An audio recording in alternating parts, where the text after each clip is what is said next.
ఏంటి sir Bharat versus Pakistan ఇప్పటికి కూడా సరిహద్దు అంటే కాశ్మీర్ సరిహద్దు ప్రాంతాల్లో కూడా వాళ్ళ మిసైల్స్ నిన్న వచ్చినా కూడా మన ఆర్మీ సేన చాలా దృఢంగా ఎదుర్కొన్న పరిస్థితి. 6వ తారీఖున మన మిసైల్స్ వాళ్ళ చొరబాట్లోకి వెళ్ళి దాదాపుగా 9 ఉగ్ర స్థావరాలను కూడా దెబ్బతీసిన పరిస్థితి. యుద్ధం వచ్చే అవకాశం ఉందంటారా? ఇదంతా యుద్ధంలోనే ఉన్నారు. యుద్ధం వచ్చినట్టే ఆల్రెడీ యుద్ధంలోనే ఉన్నట్టే కదా. ఎందుకంటే మొన్నటి వరకు వస్తుందా రాదా ఏం చేస్తారు అన్నప్పుడు వాళ్ళు చేయటం కూడా పహల్గామ్లో. ఎందుకంటే వాళ్ళు కాశ్మీర్కి వెళ్ళిన వాళ్ళు యాత్రికులు. యాత్రికులు వెళ్తే వాళ్ళను భార్యల ముందరే పేరు అడిగి బట్టలు ఊడదీసి హిందువులని ముస్లింను వేరు చేసి చంపటము అని అంటే ఇది క్రూరమైన చర్య. ఏమంటే కాశ్మీర్లో అల్లకొల్లోలం సృష్టించడం అయితేనేమి, భారతదేశంలో అల్లకొల్లోలం సృష్టించడం అయితేనేమి ఉద్దేశించిన చర్యగానే ట్రీట్ చేయాల్సిందే.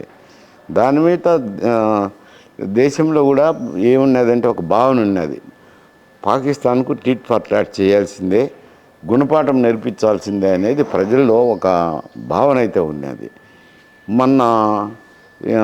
మన సైనికులు వాళ్ళ బార్డర్ ఏం క్రాస్ చేయలే.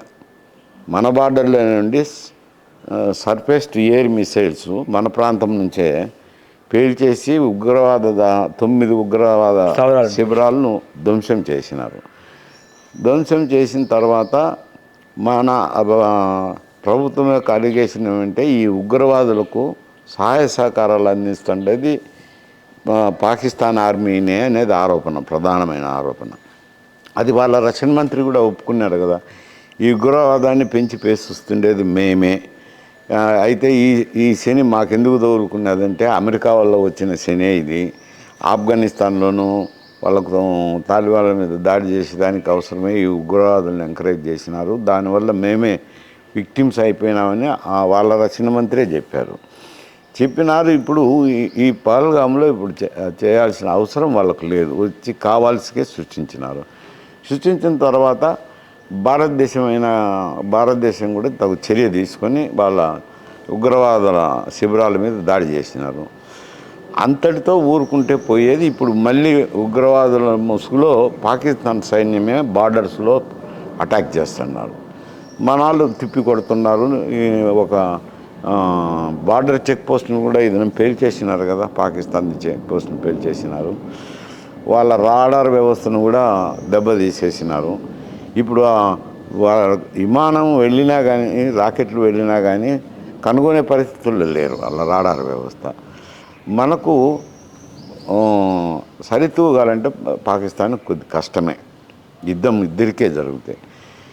కాకపోతే చైనా వాళ్ళకు సహాయ సహకారాలు అందించినా కానీ ఇబ్బందికర పరిస్థితి ఏం లేదు.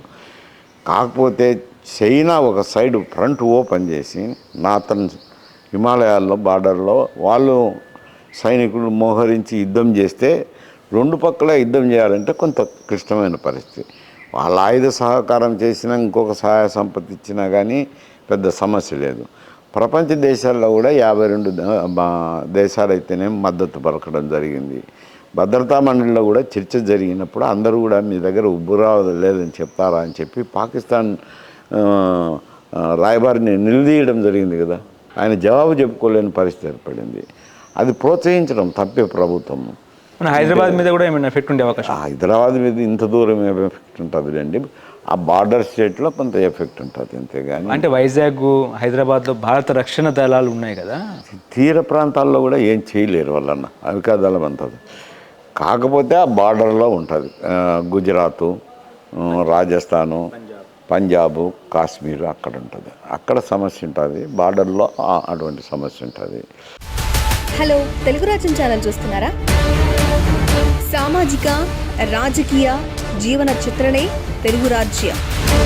అతిశయోక్తులు, అసత్యాలు ఉండవు. రాజకీయ కోణం కాదు, ప్రజా కోణమే కొలబద్ద.